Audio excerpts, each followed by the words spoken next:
Hi class, it's Robbie. I'm gonna play Jason today in the story of Medea. This is essentially the part where he tells her that she's evil in the very beginning.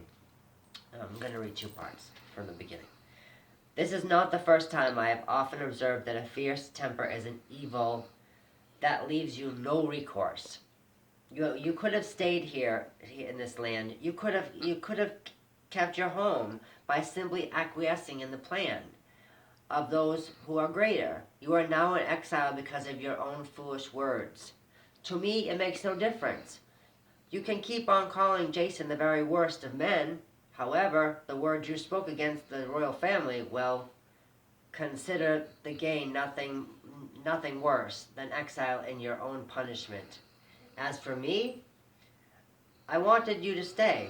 I always tried to calm the king, to soothe his fuming rage, but you idiot, you would you would not lie up your words against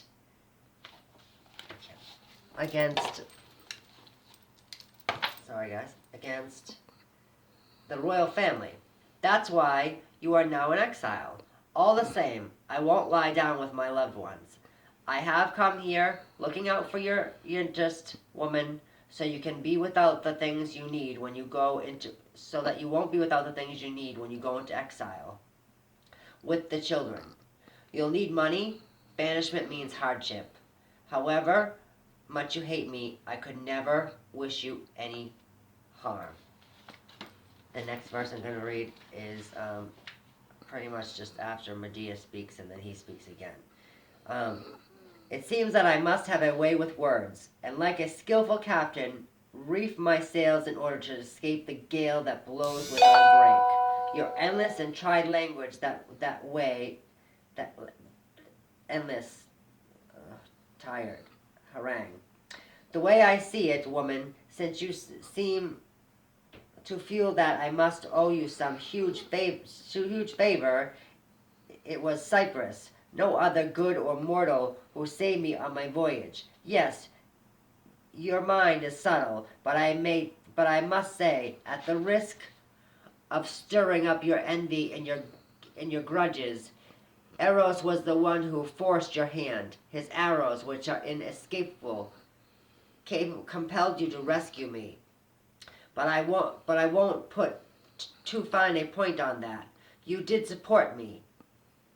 You saved my life, in fact. However, you received more than you gave, as I shall prove. First of all, you live in Hellas now, instead of your barbarian land.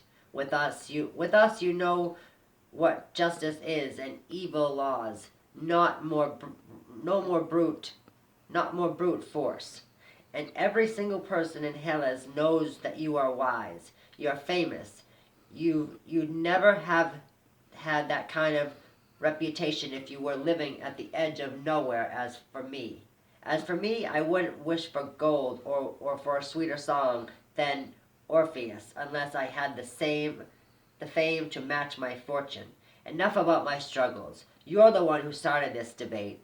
As for my marriage to the princess, which you hold against me, I shall show you how I acted wisely and with restraint, and with the greatest love toward you and toward our children. Wait, just listen. When I moved here from Iolcus, bringing with me disaster and abundance with no recourse, what more lucky windfall could I find? Exile that I was, then marrying the king's own child. It's not that I despised your bed, the thought that irritates you most, nor was I mad with longing for a new bride, or trying to compete with anyone, to win prize for having the most children. I have enough. No reason to compete or complain.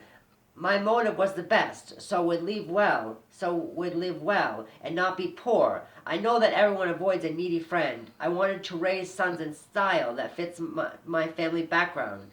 Give brothers to the ones I had with you, and treat them all as equals. This would strengthen the family, and I'd be blessed with fortune. Who do you need children for? For me. Though it's good if I can use my future children, to benefit my present ones. Is that bad planning, Medea? I put the Medea in there.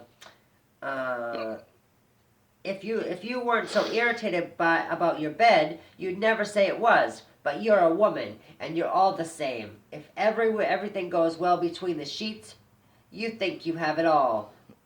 But let there be some setback or disaster in the bedroom, and suddenly you go to war against the things that you should have valued the most.